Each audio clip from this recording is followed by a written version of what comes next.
but we're not required to anymore. We're not under that first agreement. So, kind of like that. So, a little hard to understand, but anyways, that's what he did. He went and paid for them to get their heads shaved, purified himself, and so he was trying to act as much as he could like the Jews. Except he realized that he wasn't under that as an order anymore. But that thou self also walk orderly. So he wanted to look like he walked orderly to the law, but yet and keepest the law. So he wanted to look like that so he could win their confidence, so then he could share and teach them how the new covenant is being fulfilled, and that we are going to be that we're in the new covenant, that the old covenant is being fulfilled, and that we're under the new covenant. So, 25. As touching the Gentiles which believe, and so now he's going to reiterate that letter that they had come up with in Jerusalem years earlier, that Paul had been and Silas and Barnabas had been showing to the Gentiles of the only requirements that the church at Jerusalem was putting on the Gentiles. They only had these few requirements, and so he's going to list those here. And concluded that they observe no such thing save only that they keep themselves from things offered to idols, and from blood, and from strangled animals, and from fornication, which is all sexual immorality, basically. That's what they sum it up with, fornication.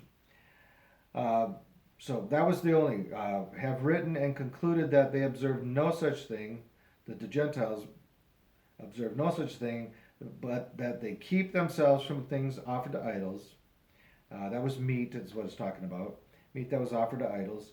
And from blood, not ingesting the blood of animals like in blood sausage or other things, because there's impurities in blood. And that was something they felt was just something that should be transferred over. It's just a practical health thing.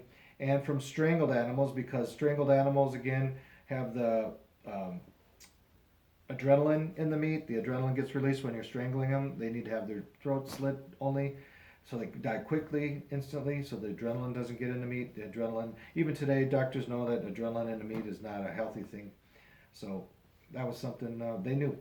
And from fornication, of course, we all realize sexual immorality is not good. All right, 26. Then Paul took the men, and the next day, purifying himself with them, entered into the temple to signify the accomplishment of the days of purification, until that an offering should be offered for every one of them. So he goes through these Jewish customs and Jewish law. He's following these Jewish laws to try to show them he's in compliance with the Jewish law, just to win their confidence, I believe. 27. And when the 7 days were almost ended, the Jews which were of Asia, this is in Turkey now, Asia is basically the west side of Turkey, I guess, Asia Minor, they call it too, which were of Asia, so there's a bunch of Jews down there from Asia for probably a feast day or something, when they saw him in the temple, stirred up all the people and laid hands on him. Okay, so these people, these Jews that were not believers, that were at Jerusalem for some Jewish reason, saw Paul in there, and they knew who he was, and of course, they continue the harassing of Paul, as they've continued to do for years now. And they laid hands on him, crying out, "Man of Israel, help! This is the man that teaches all men everywhere against the people and the law and this place, and further brought Greeks also into the temple, and hath polluted this holy place," which was actually a false accusation. It says they assumed he was bringing people in, but he hadn't even brought any Greeks into the temple. It doesn't look like. Okay, it says that here. Verse 29. For they had seen before with him in the city Trophimus, an Ephesian, whom they supposed that Paul had brought into the temple. So they didn't even see him bring anybody into the temple, but here they're accusing him of bringing Greeks or Gentiles into the temple and defiling the temple, because the Gentiles weren't allowed to come in, of course, unless they converted to Judaism. So, false accusation on top of it. But they succeeded in causing a great uproar in the city, okay? So, verse 30, and all the city was moved, and the people ran together, and they took Paul and drew him out of the temple, and forthwith the doors were shut. So I mean, it's like they're dragging him out of the temple, and they're actually going to kill him. It says here, 31. And as they went about to kill him, so they're just going to kill this guy. That's mob mentality for you. We don't care if it's right or wrong. No trial, just kill him. Just because somebody stood up and accused him falsely. They're ready to kill the guy. Pathetic, isn't it? But that's what mob mentality that's how mob mentality can happen. That's the dangers of mobs. They're not always just, as we see, today. Okay, and as they went about to kill him, tidings came unto the chief captain of the band that all Jerusalem was in an uproar. So the Roman ruler there finds out, oh my God, the whole city's in an uproar over a false accusation. 32, who immediately took soldiers and centurions and ran down, because he had to get it under control because he was responsible. And if he doesn't get it under control and there's a big, huge riot or something, he's the one that's going to be in trouble by his superiors. So he immediately took soldiers and centurions and ran down unto them. And when they saw the chief captain and the soldiers, the people that were killing Paul, they left beating Paul. So they stopped beating Paul. It's like, oh, okay, we better stop. The police are here, basically, because they knew what they were doing really wasn't lawful by convicting somebody who hasn't even had a trial, hadn't even had anybody witness against him, just one person. Verse 33, then the chief captain came near and took him and commanded him to be bound with 2 chains. So even the captain of the guard there basically thinks, oh, this guy must be guilty if there's this big a riot, so we better make sure we seize him and don't let him get away, because he obviously is guilty of something. So he binds him with 2 chains and demanded who he was and what he had done. And he hadn't done anything, right? He hadn't done anything wrong at this point. Well, he never did. Okay, 34. And some cried one thing, some another among the multitude. And when he could not know the certainty for the tumult, right? Just like Jesus' trial. People were falsely accusing him. None of them agreed together. They're all coming up with different false accusations. It was a sham trial, of Jesus. And so this guy couldn't find any certainty either. So he said, he commanded him to be carried into the castle. So he binds him with chains. He's not even condemned. He brings him into the castle. 35. And when he came upon the stairs, so they're down below the Fort Antonio is really what it is there in Jerusalem. And there's a big staircase going up to Fort Antonio. So from the temple, I don't know if you know the geography of the area, but there's Fort Antonio up here. There was the Ophir here, and then really the temple was down below. Whether it's even close to what it is now, but anyways, there's a big stairway coming down. The Fort Antonio was higher, and so Paul's at the stairs, and so he's partway up the stairs probably, and he had to actually be carried by the soldiers. Looks like, because the mob was trying to kill him so badly. So it looks like they possibly put Paul up on their shoulders and they're carrying him just to keep him away from the mob, so they stop beating Paul. And when he had come upon the stairs, 35, so it was that he was borne of the soldiers. So they basically had to carry him on their shoulders for the violence of the people. Crazy. 36, for the multitude of the people following after, crying, away with him. I mean, they were just in an uproar, right? It was a riot going on. 37, and as Paul was to be led into the castle, he said unto the chief captain, so it looks like he's at the top of the stairs now, unto the chief captain, may I speak unto thee? Who said, canst thou speak Greek? So the guy goes, can you speak Greek? He didn't know. He thought he was some other guy even. He was starting to assume he was this other guy. Verse 38. Art not thou the Egyptian, which before these days madest an uproar and leddest out into the wilderness 4,000 men that were murderers? No, he's not that guy. 39. But Paul said, I am a man which am a Jew of Tarsus. He's not the Egyptian. So, a city in Cilicia, a citizen of no mean city, and that means no small city or no ignoble city.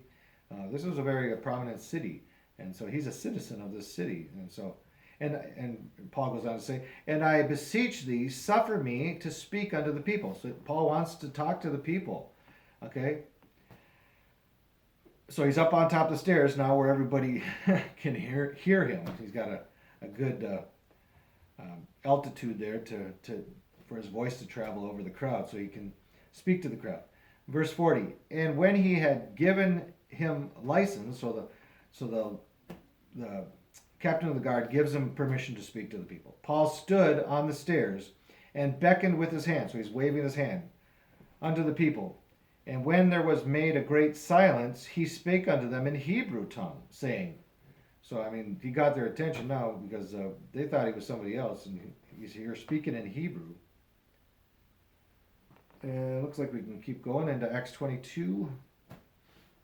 Men, brethren, and fathers, hear ye my defense, which I make known unto you. And when they heard that he spake in a Hebrew tongue to them, they kept the more silent, and he saith. So they're thinking he's some other guy, but once he starts speaking in Hebrew, it's like, oh, this guy speaks Hebrew. Who is this guy? So they started, all the more, they all kept quiet. It's like, oh, let's listen to this guy. Verse 3, and I am verily a man which am a Jew, born in Tarsus, a city in Cilicia, yet brought up in this city. So he was born in Cilicia, that's up in northern Syria, but yet he was raised in Jerusalem. Yet brought up in this city at the feet of Gamaliel, which was a renowned rabbi there, very renowned, and taught according to the perfect manner of the law of the fathers.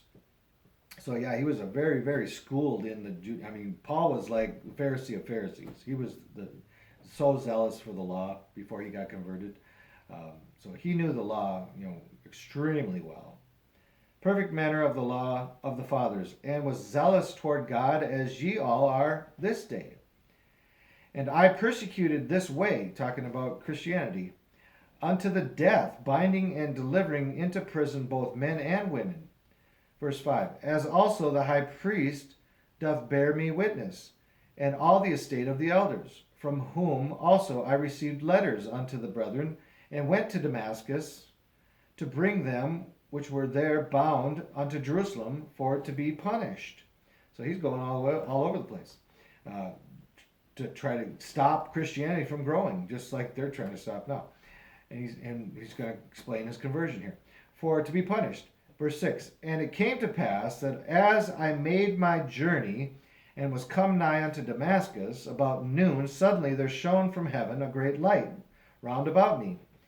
And I fell unto the ground, and heard a voice saying unto me, Saul, Saul, or like they say Saul, Saul as the way they write it, but really it was a loud voice, Saul! That's how they emphasize things. They don't use bold print in the Bible. I just found this out. But so when you see double, like verily, verily, that actually means he says, verily! It's a way of emboldening the print, so they write it twice. Saul, Saul, why persecute? Anyways, that's what one person thought. Could be. Could be he said Saul, Saul. I don't know. But something to think about. Saul, Saul, why persecute thou me? And I answered, Who art thou, Lord? And he said unto me, I am Jesus of Nazareth, whom thou persecutest. And they that were with me saw indeed the light, and were afraid, but they heard not the voice of him that spake to me. So they just saw the light. They didn't hear the voice. The guys that were with him. And I said, What shall I do, Lord? And the Lord said unto me, Arise and go into Damascus, and there it shall be told thee of all things which are appointed for thee to do. And when I could not see for the glory of that light, so bright of a light, it blinded Paul. I mean, it burned his eyes. He had scabs that fell from his eyes 3 days later. He got so burned by this, the glory of Jesus being right in front of him, right? For the glory of that light, being led by the hand of them that were with me, I came into Damascus. So he was blind for 3 days. And one Ananias, a devout man according to the law, having a good report of all the Jews which dwelt there, came unto me and stood and said unto me, Brother Saul, receive thy sight. And the same hour I looked up upon him.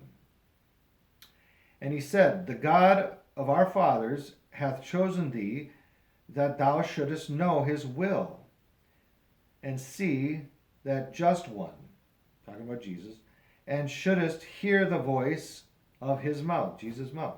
So God chose that. So, there's the phrase that says, many are called, but few are chosen.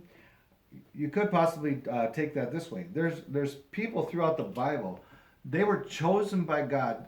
God was going to get his will done, and he was going to choose somebody, they were going to do it. John the Baptist is one of those.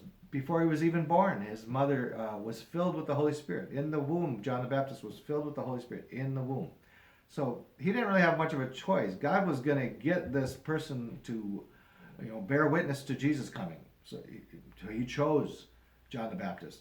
Here he chooses Paul. Paul says in another place in one of his epistles, he says, if I did this willingly preaching the gospel, I deserve a reward. But you know what? I'm compelled to do this. I don't have a choice. God, he just chose me. He said, you're going to do this for me. Okay, I need this done. You're going to do this for me. So sometimes God just chooses people. That still doesn't mean that they're saved. They're chose to do a work for him. But Paul said later, even though he knew he was chosen by God to do this work, he said, I beat my body and I make it my slave, lest after preaching to others, I myself may become a castaway or a reprobate, somebody who's worthless, not saved, obviously. So, just because you're chosen to do a job for God, that doesn't mean you're saved and that you're going to heaven automatically. It's not Calvinism. Okay. And shouldest hear the voice of his mouth. God chose for him for this job. So this is his ministry. God has made a decision. This is who's going to do this for me. And how fitting, somebody who knew the law so well. And I just think there's a lot to this, why God chose Paul. He chose somebody who knew the law so well so that he could explain how we're not under the law anymore, but that we're in the new covenant. And the book of Hebrews goes into detail into that and other places. So I encourage you guys to look into that. Should hear his voice of his mouth. Okay, verse 15. For thou shalt be his witness. You're going to be his witness. You're going to be a Jesus witness. For thou shalt be his witness unto all men of what thou hast seen and heard. It's God's will. And now, why tarriest thou? Arise and be baptized, and wash away thy sins, calling on the name of the Lord. So get up, call on his name, be baptized right away.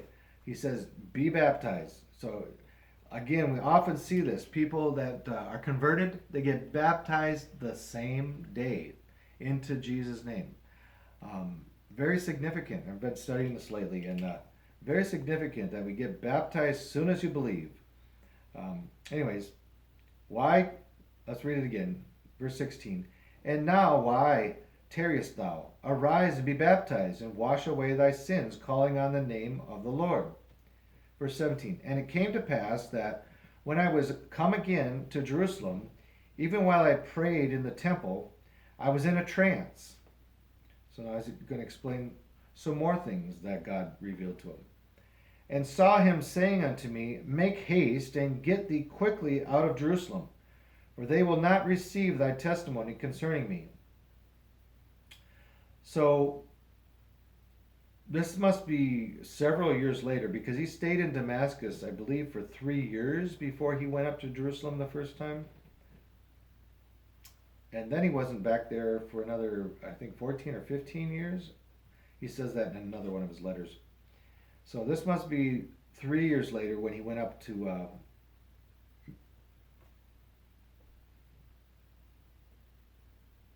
when he had come back from Damascus, when I had come again to Jerusalem. So this must have been like 3 years later when he was in Jerusalem then. He was in the temple and prayed, and he fell into trance. Make haste and get thee out quickly, because he didn't stay there. He says that he stayed there, what, 16 days, or was it? Or I can't remember. Brian, you remember how many days he stayed in Jerusalem the first time? Anyways, he wasn't there very long. So this must have been the reason why he didn't stay very long.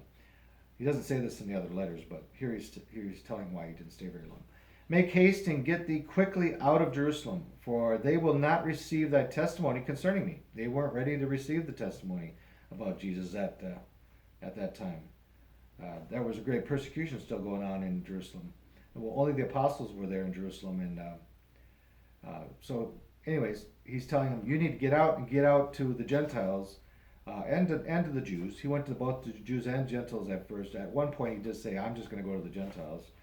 And basically, he was, like we said, Peter was mainly sent to the Jews, and Paul was mainly sent to the Gentiles. Verse 19, and I said, Lord, they know that I imprisoned and beat in every synagogue them that believed on thee. And when the blood of thy martyr Stephen was shed, and I also was standing by and consented unto his death, and kept the raiment of them that slew him. And he said unto me, depart, for I will send thee far hence unto the Gentiles. So there we have it, unto the Gentiles. And they gave him audience unto this word, okay, because the Jews were extremely, I should say the majority of the Jews were very conceited, thinking that God was partial and that they were his favorite people. And God would never pick the Gentiles. They were dogs, and considered dogs and pigs by the Gentiles. So when he said he was going to go to the Gentiles, so this is him explaining what happened to him. And then he gets to this point when God had told him he used to go to the Gentiles. Okay, so now the crowd there that just tried to kill him, they were keeping silent until this point. And then all of a sudden when he said that, all hell broke loose again, right? Then they're like, no way, the Gentiles are not to be the ones chosen. We're the chosen ones. We're the Jews. Because, like I said, most of them were very conceited, thinking God was partial. They didn't understand the prophetic significance of God picking out a people for his name that would represent the elect Gentiles and Jews later in history, nowadays, okay? So that's what's going on nowadays. The elect are those that will follow God, Jews and Gentiles. We're one in Christ Jesus, it says in another letter of Paul's. Away with such a fellow, they say in verse 22, from the earth, for it is not fit that he should live. I mean, they're like, you want to go to the Gentiles? We're going to kill you. That's what they said, right?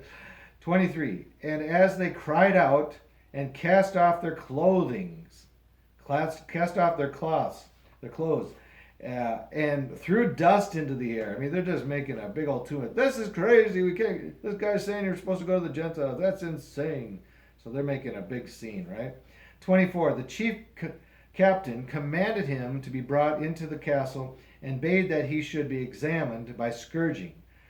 So big no-no. The guy's not condemned. He doesn't know he's a Roman citizen. That's the problem. So he thinks he can get away with just scourging this guy without a trial, without him being condemned. And you're going to find out here. He gets a little fearful once he finds out he's a Roman citizen. That he might know wherefore they cried so against him. So he's like, there's got to be a reason why all these people are making such a scene here against Paul. We're going to find out what he did. Okay, so we're going to whip him until he tells us what he did.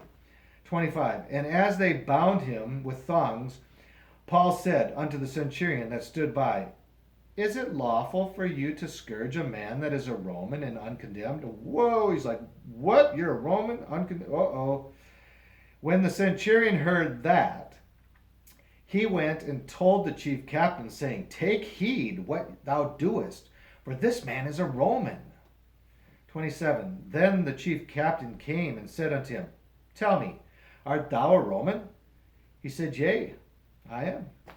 And the chief captain answered, with a great sum I obtained I this freedom. And Paul said, but I was freeborn. He was born a Roman. That was even more significant than somebody that bought citizenship, right? 29. Then straightway they departed from him, which should have examined him. So they were about to whip him, examine him, they call it. Nice way of saying we're going to whip the hell out of you.